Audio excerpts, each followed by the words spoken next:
He was fading. They vanished.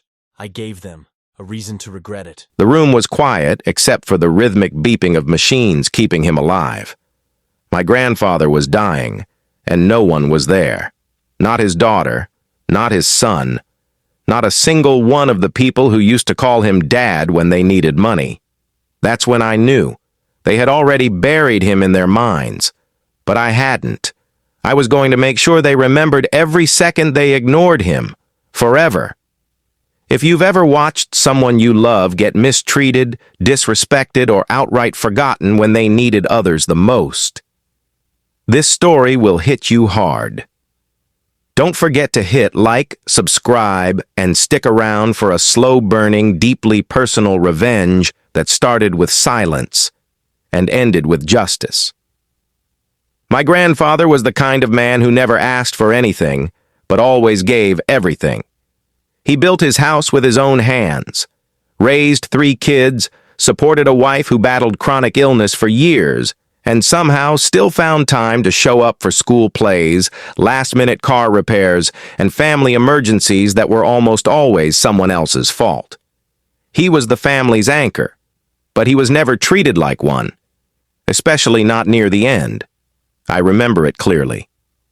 The decline wasn't sudden. It was like watching a candle slowly burn out.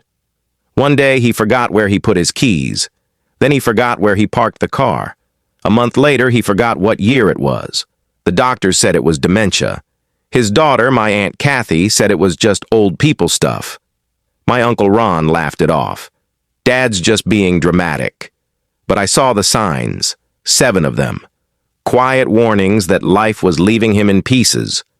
The first was the way he stopped finishing his coffee. He used to savor every sip. Now it went cold.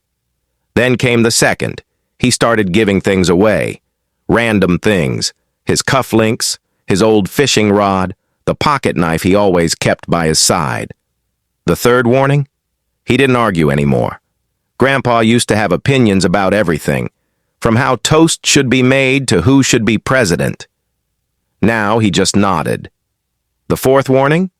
He asked me to start writing things down for him. Simple things.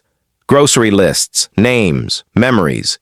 He told me, my hands aren't what they used to be. Fifth? He started avoiding mirrors.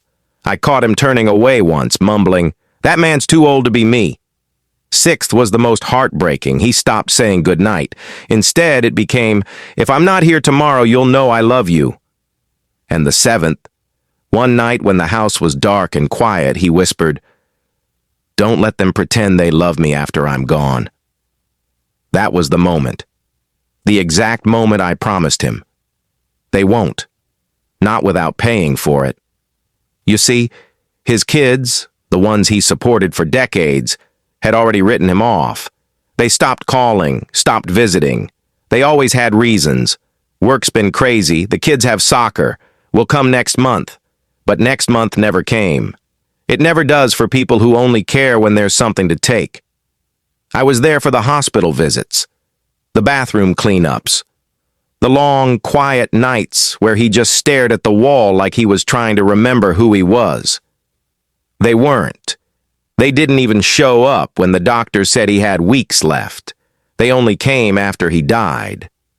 Suddenly, they remembered their last names. Kathy was crying on Facebook about what a beautiful soul he was. Ron changed his profile picture to an old black and white shot of Grandpa.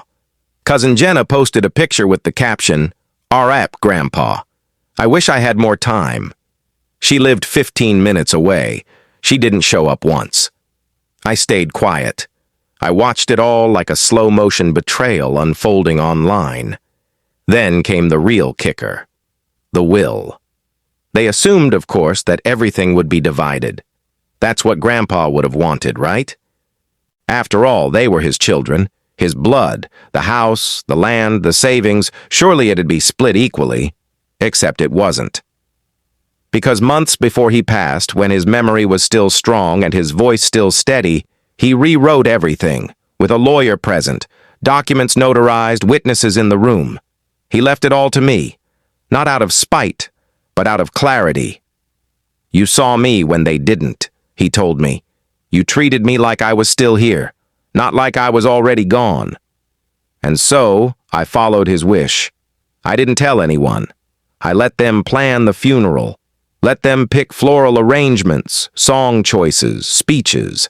Let them wear their black outfits and pretend to grieve. Let them stand next to me at the grave like they belonged there. But I knew, and I waited. The reading of the will was held 1 week later. They walked in smiling, tight, greedy smiles, the kind you wear when you know something's coming your way. Kathy asked the lawyer if there were estate disbursement plans. Ron wanted to talk about who would manage the house. Jenna was texting mid-sentence. No one noticed me sitting quietly in the corner. The lawyer began. It started with the usual formalities.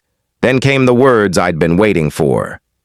I, Thomas Mitchell, being of sound mind, do hereby leave the entirety of my estate, home, finances, personal belongings, savings accounts, and assets to my grandson, Alex Mitchell.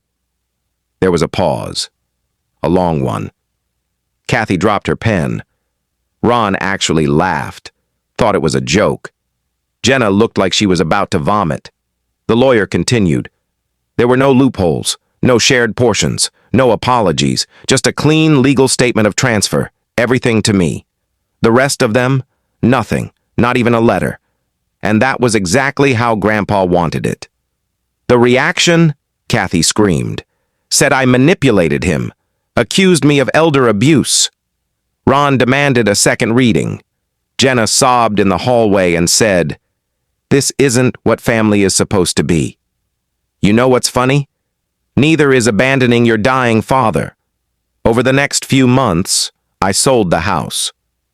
Donated a portion of the money to the local hospice that treated Grandpa with real care.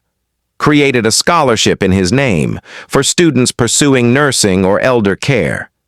Sent copies of the scholarship certificate to every family member with one sentence highlighted, "In memory of a man who gave everything to those who gave him nothing."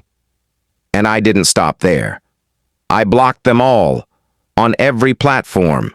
No responses to their texts, no invitations to memorial events, no conversations, just silence, the same kind they gave Grandpa. Some say revenge is petty, that forgiveness is more noble. Maybe they're right. But this wasn't revenge. This was remembrance.